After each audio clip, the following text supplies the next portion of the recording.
Oke, assalamualaikum warahmatullahi wabarakatuh. Anak, ketemu lagi dengan Pak Falul di mata pelajaran kita yaitu antropologi. Seperti biasa, kita hari ini akan mengawali pembelajarannya dengan salah satu materi antropologi kelas 11 semester 2, yaitu tentang promosi nilai-nilai budaya. Nah, ini ya.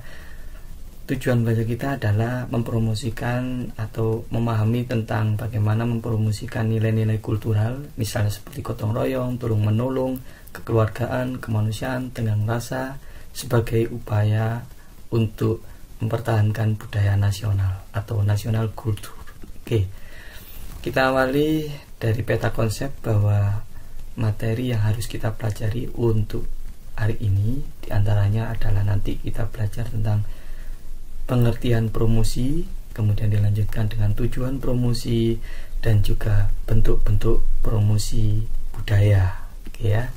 Nah, sekarang nih, kalau kemudian ada gambar seperti ini, nah, sebagai pendahuluan, apa pendapat anak-anak mengenai gambar di atas?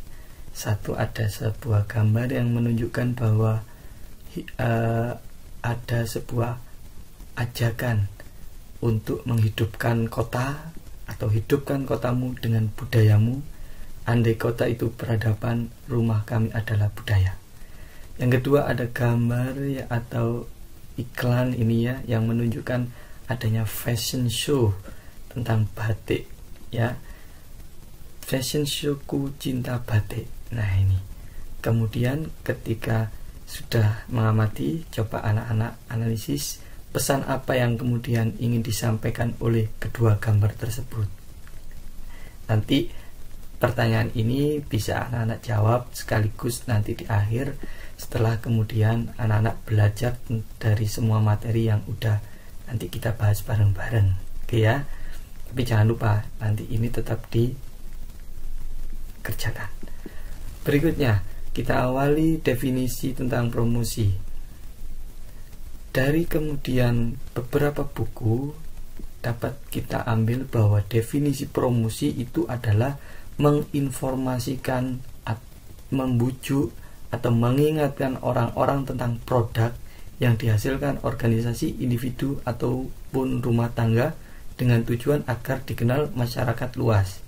Nah, di sini promosi mempunyai beberapa kata kunci, diantaranya informasi, membujuk, dan mengingatkan apa tentang produk. Ya, ini definisi promosi, tidak ada kaitannya dengan budaya. Nanti di definisi kedua akan kita kaitkan tentang promosi budaya. Oke. Nah, secara umum ini ada pengertian promosi umum bahwa Kamus Bahasa Indonesia menjelaskan bahwa promosi adalah kenaikan pangkat, upacara mendapatkan gelar, perkenalan dalam rangka memajukan usaha dagang dan sebagainya, itu reklame. Yang kedua ada promosi, itu berasal dari kata promotio, bahasa Latin, namanya artinya kenaikan. Dan yang ketiga adalah dalam kehidupan sehari-hari promosi dilakukan untuk memperkenalkan suatu hasil. Hasil di sini Pak Falu kasih tanda merah ya. Nah, di situ nanti ada hubungannya dengan produk. Hasil dan produk apa kalau dihubungkan dengan budaya gitu ya. Nah, dengan tujuan agar dikenal oleh masyarakat luas. Ini pengertian dari salah satu antropolog bernama Ratna yang kemudian mengarang buku. Oke. Kemudian kita lanjut. Nah, ini yang penting. Bahwa yang dinamakan dengan promosi nilai budaya itu apa? Nah, ini ya. Merah ini adalah definisi dari promosi budaya, nilai budaya yang dikaitkan dengan tujuan. Jadi, untuk mendefinisikan promosi nilai budaya itu apa? Diawali dengan kata tujuan dari promosi itu sendiri. Satu adalah memodifikasi tingkah laku, memberitahu, membujuk, dan mengingatkan. Apa yang dimodifikasi, apa yang diberitahu, apa yang dibujuk, apa yang diingatkan. Yang diingatkan, dibujuk, diberitahu ada 3, yaitu apa? 1, sistem ide, 2, sistem aktivitas, dan ketiga, sistem artefak. Ini adalah 3 wujud dari kebudayaan. Nah, sistem ide, aktivitas atau artefak yang bagaimana yang kemudian nanti diberitahu, dibujuk atau diingatkan, yaitu yang satu bernilai, dua berharga dan penting dalam kehidupan. Kenapa? Tujuannya adalah agar sistem ide, aktivitas, artefak yang bernilai, berharga dan penting dalam kehidupan itu bisa sebagai pedoman untuk memberi arah kepada orientasi di kehidupan masyarakat. Nah, jadi promosi nilai budaya itu artinya nanti bisa dikaitkan dengan bagaimana memodifikasi, memberitahu, membujuk atau mengingatkan khalayak tentang sistem ide, sistem yang ada di dalam pengetahuan yang tidak terlihat, tidak tampak, bersifat abstrak, ataupun sistem aktivitas yang kemudian sering dilakukan dengan sebuah perilaku, ataupun yang ketiga artefak, wujud benda dari budaya itu yang punya syarat harus bernilai, berharga dan penting di dalam kehidupan masyarakat tersebut. Oke. Nanti kaitannya sistem ide, aktivitas dan artefak itu dikaitkan dengan 7 unsur kebudayaan. Makanya di situ Pak Faul tulis di pojok ini ya. 7 unsur kebudayaannya diantaranya menurut Konjuroningrat: 1. Sistem religi, 2. Sistem organisasi, 3. Sistem pengetahuan, sistem mata pencaharian, sistem teknologi, sistem bahasa dan sistem kesenian. Jadi dari salah satu unsur 7 itu tadi bisa dipromosikan, baik sistem idenya, wujud idenya, aktivitas atau artefaknya bisa dipromosikan. Nah, itu adalah definisi secara spesifik apa yang disebut dengan promosi nilai budaya. Jadi promosi itu memodifikasi, memberitahu, membujuk, mengingatkan. Budayanya adalah 3 wujud dari 7 unsur yang bernilai, berharga dan penting di dalam kehidupan. Gitu ya. Nanti mendefinisikannya seperti itu. Sekarang kita pahami dari tujuan promosi. Oke, kalau di sini tadi di definisi ada 4, kita sekarang pahami dari keempat-empatnya. Tujuan promosi yang tadi sudah dikatakan di definisi: 1. Memodifikasi tingkah laku. Apa maksudnya? Maksudnya adalah berusaha menciptakan kesan yang baik tentang dirinya atau produk. Jadi ketika kita mempromosikan sesuatu produk, ini kita hubungannya dengan budaya, mempromosikan sesuatu budaya, maka kita harus bisa memodifikasi tingkah laku kita untuk menciptakan kesan yang baik tentang diri kita dan produk budaya yang akan kita promosikan. Oke, paham ya? Yang kedua, memberitahu, artinya menjadikan setia customer menggunakan produk budaya atau menggunakan atau mencintai budaya kita, gitu ya. Jadi kita promosi itu maksudnya juga bisa memberitahu agar khalayak yang udah menggunakan tetap setia dengan produk budaya kita. Yang ketiga, membujuk, artinya apa? Mempengaruhi khalayak agar menggunakan produk. Ini berarti dia belum menggunakan. Nah, membujuk agar kemudian budaya-budaya yang kita perkenalkan itu nanti bisa diterima dan kemudian bisa disukai, bahkan dilakukan. Yang keempat, mengingatkan. Nah, mengingatkan ini tujuannya meningkatkan penggunaan produk budaya. Jadi misalkan kita punya produk budaya kesenian, wayang begitu, dengan kemudian mengingatkan, tujuannya adalah agar meningkatkan penggunaan produk generasi muda agar cinta terhadap wayang, seperti itu ya. Ada 4, ingat-ingat ya. Oke, setelah tujuan, kita pahami bentuk-bentuk promosi. 1, di bentuk-bentuk promosi itu ada yang namanya iklan. Iklan itu dibagi jadi 5. Ada media cetak, media televisi, media radio, media luar ruang, media lini bawah. Oke, media cetak dibagi jadi dua, surat kabar dan majalah. Yang namanya iklan itu bisa kita artikan sebagai salah satu bentuk promosi budaya berupa tulisan, gambar, atau gambar bergerak atau gambar diam, atau kemudian suara, begitu ya. Nah, media cetak dibagi dua, surat kabar dan majalah. Surat kabar ini mempunyai beberapa keunggulan seperti koran gitu ya. Ini ada contohnya di pojok sini nih. Ini ya. Kompas ini termasuk salah satu contoh media cetak surat kabar. Oke. Dia punya keunggulan, dia biasanya tersebar di khalayak yang kota, kemudian referensinya akurat, dan biasanya khalayak menganggap bahwa surat kabar ini aktual. Nah, kemudian ada majalah ini ya, masih di media cetak. Majalah dia punya keunggulan, majalah lebih terspesialisasi untuk mempromosikan budaya, kemudian memberikan pengaruh prestis kepada khalayak, lebih bangga. Kemudian ada televisi. Saya kira untuk televisi anak-anak pasti paham ya, bagaimana kemudian televisi atau promosi budaya dengan menggunakan televisi.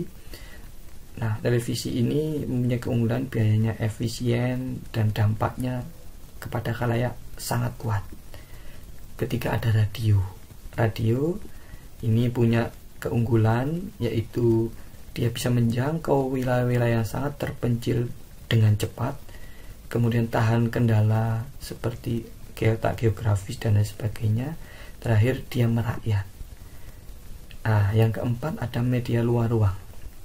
Ini contohnya, ini ya. Ini contoh dari media luar ruang. Ini sering pasti anak-anak saksikan di beberapa jalan raya, khususnya di lampu-lampu merah atau khalayak ramai gitu pasti ada ya. Ini bisa digunakan untuk promosi budaya, media luar ruang. Kemudian ada yang keunggulan dari media luar ruang ya, ini media luar ruang itu lebih gampang diingat dan kemudian dia lebih bisa memberikan daya tarik kepada khalayak. Reklame gitu ya. Terus ada media lini bawah. Salah satu contohnya ini, media lini bawah ada kalender. Nah, salah satu contohnya seperti kalender itu bisa kita masukkan kepada media lini bawah. Jadi kalau ada kalender wisata atau kalender budaya atau kalender yang di situ menunjukkan adanya gambar-gambar wisata, itu kan bisa memberikan daya tarik kepada khalayak untuk mencintai produk-produk budaya kita, gitu ya. Oke, itu iklan yang pertama. Yang kedua ini personal selling. Apa personal selling? Personal selling adalah interaksi langsung dengan satu calon pembeli atau lebih guna melakukan presentasi, menjawab pertanyaan dan menerima pesanan. Oke. Jadi personal selling ini mempunyai keunggulan ketika digunakan untuk promosi budaya, seperti dia kan secara primer ya, langsung ketemu dengan khalayak atau bukan khalayak, ini orang ya, orang untuk memperkenalkan produk-produk budaya. Kemudian orang tersebut bisa langsung juga menanggapi, ya, kita bisa langsung menjawab dan lain sebagainya.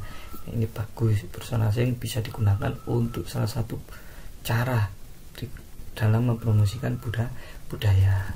Berikutnya ada sales promotion. Yang ketiga, apa itu? Sales promotion adalah aktivitas promosi jangka pendek untuk mendorong pembelian dengan segera dengan meningkatkan penjualan produk. Nah, nih, sales promotion itu punya keunggulan, dia bisa memberi daya tarik, bahkan orang yang kemudian konsumennya bisa langsung melakukan uji coba begitu ya. Dan kemudian dalam sales promotion itu sering terjadi penghargaan kepada konsumen yang loyal, kayak gitu ya, customer yang loyal gitu. Produk-produk budaya yang kemudian paling dicintai, orang yang mencintai kita kasih hadiah. Ini gambarnya adalah sales promotion dalam memperkenalkan batik ya. Oke. Berikutnya ada publisitas. Apa itu publisitas? Ini sejumlah informasi budaya yang disebarluaskan ke masyarakat dengan cara membuat berita komersial dan bersifat positif. Oke. Nah, contohnya seperti ini nih. Ini adalah salah satu pameran. Nah, pameran ini termasuk salah satu contoh publisitas dari berita rutin. Jadi nanti yang namanya publisitas dibagi jadi dua. Ada yang disebut dengan berita rutin, ada yang disebut dengan liputan mendalam. Oke, yang berita rutin contohnya seperti pertemuan, kemudian ada pameran, pelatihan, ada konferensi gitu ya. Ini di gambar ini contoh dari pameran, contoh dari publisitas berupa berita rutin. Kemudian ada yang kedua liputan mendalam. Contoh-contohnya seperti ini, adanya beberapa informasi atau kegiatan dari perusahaan atau dari aktivitas masyarakat yang menunjukkan aktivitas budaya. Pariwisata Indonesia kita out memasarkannya, ada beberapa imbauan, beberapa kegiatan. Nah, itu yang mendalam, mendiskusikan secara mendalam, disebarluaskan kepada khalayak agar kemudian bisa menjadi daya tarik khalayak. Itu termasuk bagian dari bentuk promosi budaya yang disebut dengan publisitas. Sekira itu untuk beberapa bentuk dari promosi budaya. Nah, semua materi sudah Pak Falu sampaikan, mulai dari tadi definisi promosi, kemudian dikaitkan dengan budaya, apa yang disebut dengan definisi promosi budaya. Ada juga yang kedua tadi adalah tujuan-tujuan dari promosi budaya, ada 4 tadi, dan yang terakhir ini adalah bentuk-bentuk dari promosi budaya. Nah, sekarang anak-anak punya tugas, yaitu ayo berlatih. Setelah paham, maka anak-anak silakan nanti mengerjakan 3 soal ini. Soal yang pertama adalah setiap daerah itu memiliki budaya yang di dalamnya mengandung nilai-nilai budaya luhur yang perlu dipromosikan. Sebut dan jelaskan budaya di daerah anak-anak yang perlu kira-kira dipromosikan. Dijelaskan juga ya. Yang kedua, menurut pendapat anak-anak, tujuan manakah yang sesuai dengan kegiatan mempromosikan nilai-nilai budaya? Jadi tadi tujuannya ada berapa? Ada 4. Kira-kira tujuan mana yang sesuai dengan kegiatan mempromosikan nilai-nilai budaya? Kalau sesuai semuanya, ditulis semuanya, dikasih alasan. Kalau anak-anak punya tanggapan, punya argumen bahwa yang paling sesuai yang ini, dijawab satu saja, dikasih alasan gitu. Kemudian yang terakhir, menurut pendapat anak-anak, media periklanan manakah yang paling efektif dan efisien dalam mempromosikan nilai-nilai budaya? Ya, oke. Apakah iklan, surat kabar, majalah, TV, radio, atau reklame yang tadi itu, atau kemudian pakai yang personal langsung ya, personal selling itu, ada sales promotion, atau kemudian ada yang pakai ini, publisitas. Yang mana kira-kira yang menurut anak-anak paling efisien gitu ya? Oke, silakan nanti ditulis di buku tulisnya, kemudian nanti bisa di store ke Pak Falu ketika ketemu secara offline. Pak Falu kira begitu. Nanti kalau misalkan ada pertanyaan, anak-anak bisa langsung tanyakan di kolom komentar, nanti Pak Falu jawab. Terima kasih. Pak Falu akhiri. Assalamualaikum warahmatullahi wabarakatuh. Tetap semangat belajar dan mencintai budaya Indonesia. Salam antropologi.